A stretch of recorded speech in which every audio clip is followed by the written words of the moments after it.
চাই আছে অইলিছ অসম।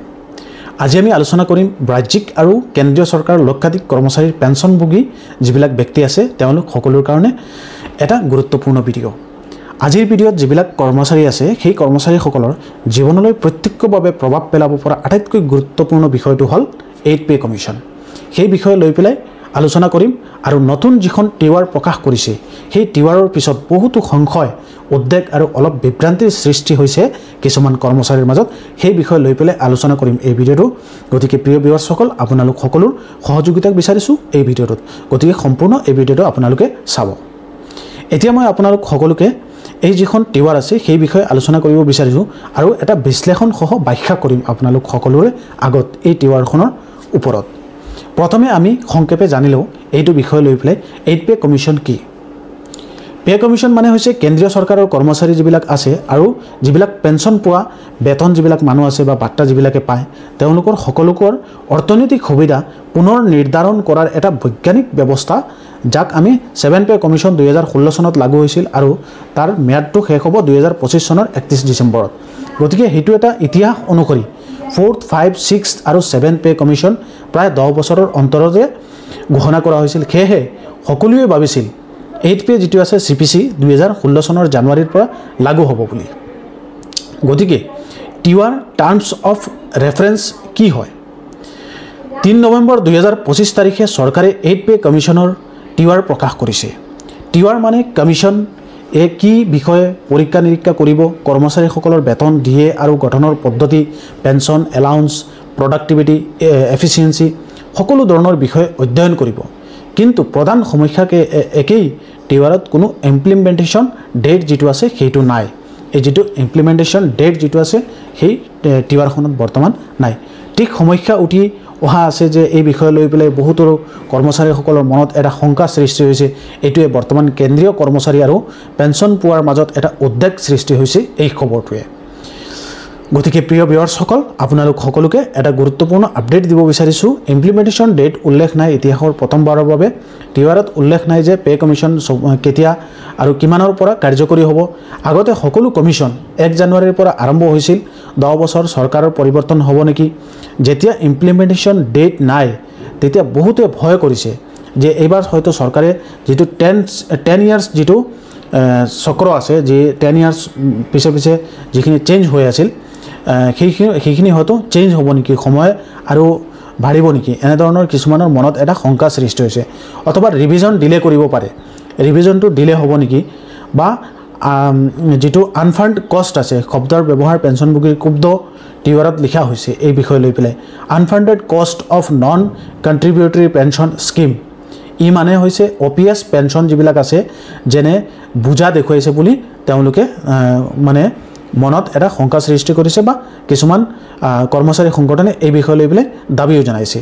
যাৰ বাবে পেঞ্চন পোৱা যিবিলাক সংগঠন আছে, পেঞ্চনভোগী যিবিলাক সংগঠন আছে সেইবিলাকৰ গভীৰ এটা আপত্তি জনাইছে এইটো বিষয় লৈ পেলাই। সকলো পেঞ্চন পোৱা কৰ্মচাৰীসকলে হ'বনে অন্তৰ্ভুক্ত, ৰিটায়াৰমেণ্টৰ ডেট কেতিয়া উল্লেখ হ'ব সেই বিষয় লৈ পেলাই আগতে অৱসৰ লোৱা বহুতো পেঞ্চন পোৱা ব্যক্তিসকল আছে, তেওঁলোক চিন্তিত হৈছে এইটো বিষয় লৈ পেলাই। অট'নমাছ বডিজ যিটো GDS কেজুৱেল কৰ্মচাৰীসকলৰ স্থিতি স্পষ্ট, এইবোৰৰ ভিতৰত অন্তৰ্ভুক্ত নেকি এই টিৱাৰ স্পষ্টকৈ কোৱা হোৱা নাই, সেইকাৰণে তেওঁলোকৰ এটা মনত শংকা সৃষ্টি হৈছে।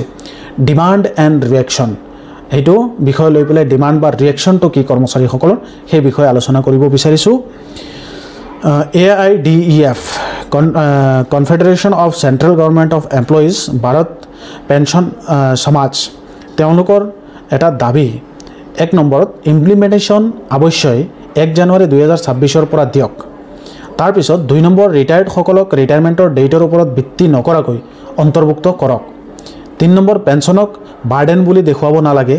4 নম্বৰ তেওঁলোকে দাবী কৰিছে যে OPS পুনৰ স্থাপন বা NPS UPS পুনৰ পৰ্যালোচনা কৰিবৰ কাৰণে আৰু 20% ইণ্টাৰিম ৰিলিফ IR তৎক্ষণাত দিয়ক আৰু CGHS স্বাস্থ্য সুবিধা উন্নত কৰক।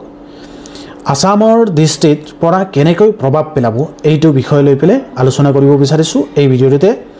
অসমত কেন্দ্ৰীয় দপ্তৰৰ কেন্দ্ৰীয় বিদ্যালয়, বেংকছ, PSUs আৰু ৰেলৱে, ডিফেন্স আৰু পোষ্টেল ইত্যাদি বহু লোক কৰ্মচাৰী পেঞ্চনভোগী আছে সেয়েহে 8 পে যিটো কমিশ্যন আছে সেইটো লাগু হ'লে বেতন বৃদ্ধি হ'ব পেঞ্চন বৃদ্ধি হ'ব ডিএ এলাউন্স পুনৰ নিৰ্ধাৰণ হ'ব এৰিয়াৰ পোৱাৰ সম্ভাৱনা থাকিব কিন্তু ডিলে হ'লে অসুবিধা হ'ব পাৰে অসম চৰকাৰে সাধাৰণতে কেন্দ্ৰীয় পে ৰিভিজন অনুসৰি তেওঁলোকৰ ৰিভাইজ পে স্কেল ঘোষণা কৰে সেয়েহে এই সিদ্ধান্ত আসামৰ লাখ লাখ পৰিয়ালৰ ওপৰত প্ৰত্যক্ষ প্ৰভাৱ পেলাব বুলি ধাৰণা কৰিছে শিক্ষিত ৰাইজসকলে কিহৰ ওপৰত নজৰ ৰাখিব লাগিব এইটো বিষয় লৈ পেলাই পে কমিশ্যনৰ কাৰ্য শেষ হ'লে ফাইনেন্স মিনিষ্ট্ৰী এণ্ড কেবিনেটে দিয়া চূড়ান্ত অনুমোদনৰ অত্যন্ত গুৰুত্বপূৰ্ণ দৰ্শকে লক্ষ্য কৰি ৰাখিব লাগিব ইমপ্লিমেণ্টেশ্যন ডেট ঘোষণা পেঞ্চন কভাৰেজ ক্লিয়াৰিফিকেশ্যন IR 20% ঘোষণা অট'নমিয়াছ বডি ইনক্লুজন GDS ইনক্লুজন এৰিয়াৰ কিমান আৰু কোন তাৰিখৰ পৰা আসাম ষ্টেট পে ৰিভিজন কেতিয়া হ'ব এইবোৰৰ ওপৰত আমি ওয়েলেছ অসম চেনেলে লাইভ আপডেট দিম গতিকে আপোনালোকে এই বিষয় যেটো আছে সেই বিষয়বিলাকৰ ওপৰত যদি ভিডিও বিচাৰে আৰু এটা প্লেটফৰ্মত আপোনালোকে চাব বিচাৰিছে তেনেতে আমাৰ এই চেনেলটো সাবস্ক্ৰাইব কৰি ৰাখিব আমি আপোনালোক সকলোৰ কাৰণে এনে ধৰণৰ ভিডিও লৈ আহো বন্ধুসকল 8 পে কমিশ্যন এইবাৰ অলপ বিভ্ৰান্তি আৰু উদ্বেগ লৈ আৰম্ভ হৈছে টিৱাৰৰ ইমপ্লিমেণ্টেশ্যন ডেটৰ অভাৱ এটা গুৰুত্বপূৰ্ণ প্ৰশ্ন উত্থাপন কৰিছে কৰ্মচাৰীসকলে 10 বছৰৰ চক্ৰৰ পৰিৱৰ্তন হ'ব নেকি চিন্তা নকৰিবা আমি সকলো তথ্য নিয়মিতভাৱে আপডেট দি থাকিম আপোনালোক সকলোৰে আগত আপোনালোকে চাব পাৰিব গতিকে চৰকাৰী যিবিলাক সিদ্ধান্ত আছে pay commission update pension Rolls allowance news আৰু আসাম গভৰ্ণমেণ্ট যিবিলাকৰ আপডেট আছে এই বিষয়ৰ ওপৰত লৈ পেলাই সেইবিলাক সকলো আপোনালোক সকলোৰ আগত ভিডিওৰ যোগেদি আমি আগবঢ়াম গতিকে তেনে ধৰণৰ যদি আপোনালোকে ভিডিও বিচাৰে তেনেতে ওয়েলেছ অসম ইউটিউব চেনেলটো সাবস্ক্ৰাইব কৰি ৰাখিব আমি আপোনালোক সকলোৰ কাৰণে এনে ধৰণৰ ভিডিওবিলাক বনাম আৰু আজিৰ এই ভিডিওটোৰ ওপৰত আপোনালোকৰ মতামত কি আমাৰ ভিডিওৰ তলত আপোনালোকে কমেন্ট কৰি জনাব পাৰে আমি আপোনালোক সকলোৰ কাৰণে এই ভিডিওটো প্ৰস্তুত কৰিছো যাতে আপোনালোক সকলোৱে অলপ পৰিমাণে এই বিষয় লৈ পেলাই ইনফৰমেশন জানিব পাৰে স্ক্ৰিনত আপোনালোকক লগাই দিছিলো যেটো টিৱাৰ যিখন আছে সেই টিৱাৰখন আপোনালোকে গুগলৰ পৰা ডাউনলোড কৰিব পাৰিব হেতু আপোনালোকৰ ইচ্ছা অনুযায়ী যদি আপোনালোকে পঢ়িব বিচাৰে ধন্যবাদ আজিৰ এই ভিডিওটো ইমানতে পৰৱৰ্তী শুক্ৰবাৰীয়া যেটো অনুষ্ঠান আছে তাতে আপোনালোককে এনে ধৰণৰ ফাইনান্স ৰিলেটেড কিছুমান ইনফৰমেশন আপোনালোক সকলোকে সপ্তাহত লৈ আহিবলৈ চেষ্টা কৰিম আৰু এই ভিডিওৰ তলত আপোনালোকে যিমান পাৰে কমেন্ট কৰিব আপোনালোকৰ কমেন্ট বিলাক আমি পৰৱৰ্তী ভিডিওৰ সময়ত আপোনালোকৰ কমেন্ট বিলাক পঢ়ি সেই কমেন্টৰ ওপৰত কিছুমান বিশ্লেষণাত্মক আলোচনা কৰিম জনাম ধন্যবাদ থ্যাংক ইউ নতুন এটা ভিডিওত লগ পাম জয় আই অসম